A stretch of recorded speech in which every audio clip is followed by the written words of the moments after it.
लाल भोपळा चिरताना बिया आहेत त्या वाळवण्यासाठी काढून ठेवायच्या आणि मधला जो भाग आहे गरासारखा तो काढून टाकून द्यायचा. भोपळा फार लवकर शिजतो, पण साल शिजायला बऱ्यापैकी वेळ लागतो, त्यामुळे साल काढून टाकायची. जिथे खाचा असतात भोपळ्याला तिथून जर का भोपळा चिरला तर लवकर चिरून होतो.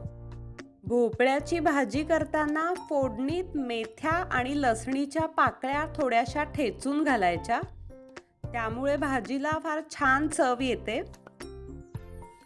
भोपळ्याच्या बिया 4 दिवसांनी छान खडखडीत वाळलेल्या असतात, मग त्याच्यावरचं साल काढून टाकायचं आणि त्या बिया खायच्या.